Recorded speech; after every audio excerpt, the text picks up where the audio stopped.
Shalom, everyone, and welcome. This Shabbos we read the Parsha of Toldos, in which Yitzchak gives the blessings to Yaakov rather, instead of Esav. Actually, that was a Freudian slip, because he really meant to give it to Esav, his oldest. The Torah tells us that Yaakov really loved Esav more, and Rivka loved Yaakov more. And the question is, why is that? Why did Yitzchak love Esav? What did he see in Esav that was so special, so unique? So we find that for much of Yitzchak's life, he spent his time digging wells. He looked for water all over the place. He dug new wells and he uncovered old wells that had been stopped up by the Philistines. And this is how he spent much of his time. Chassidus tells us that the wells represented the inner aspects of Torah and wisdom. And he was always involved in that. And seeing where other people saw dirt and gravel and mud, he saw potential. He saw water over there. Yitzchak had a remarkable ability to see the good and the holiness in everything around him, while other people perhaps might not have done that.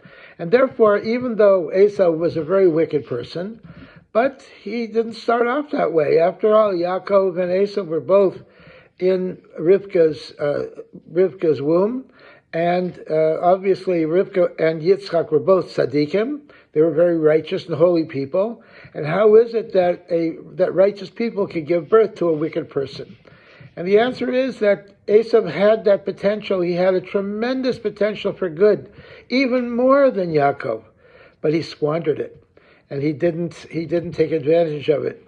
He married non-Jewish, idolatrous women.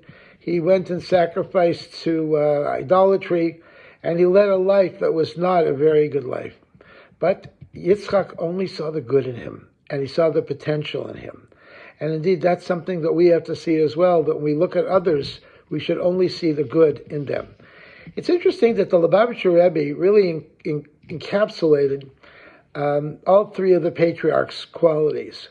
The kindness of Abraham, where his tent was open on all different sides to welcome in guests, whoever they were, to Yitzchak, who also only saw the good in other people, and to Yaakov, who was a tremendous Torah scholar and who was not unwilling to fight for Judaism and for what was right, if need be.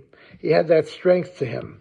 As it says in this week's Parsha, Hakol Kol Yaakov, the voice is the voice of Yaakov, Hayadayim Yidei Esav, and the hands are the hands of Esav. In other words, Yaakov had both the gentleness of Yaakov, and he had the strength and the toughness of Esav. And the Rebbe was like that also. The Rebbe was kind to everyone. The Rebbe only had good to say about everyone. When it came to fighting battles, whether it was in the Supreme Court of the United States over public menorah lightings, or fighting for silent prayer in the public schools, or whatever it may be, the Rebbe was not afraid to fight for these values that were important to him, because he saw these things. And indeed, we have to be like that as well. We have to be motivated by kindness, but we should not be afraid to fight for what we feel is right. And at the same time, only see the good in other people.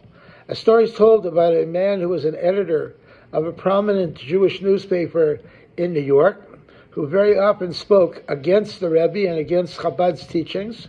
And one time he was in New York, and the Rebbe actually invited him to a private audience to talk to him. Well, the man was a little nervous about going to see the Rebbe after all the things he had written. But he had a very wonderful talk with the Rebbe, and a very warm talk with the Rebbe. And the Rebbe really makarved him, brought him close.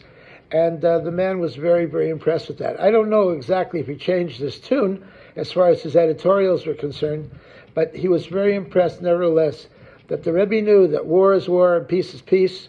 And sometimes you have to fight. And even when you fight, you still have to love your opponent, because your opponent is still has a godly soul in them. So these are important lessons for us as well, in our daily life as well, to fight with things that are important and right to us, but at the same time to love everyone as we love ourselves. Candlelighting in San Diego is at 5:36. I want to remind everyone that this coming Saturday night we are changing the clocks back an hour. We're going to be davening at 4:30 mincha throughout the week, throughout the rest of the winter. And I want to wish you all a good Shabbos.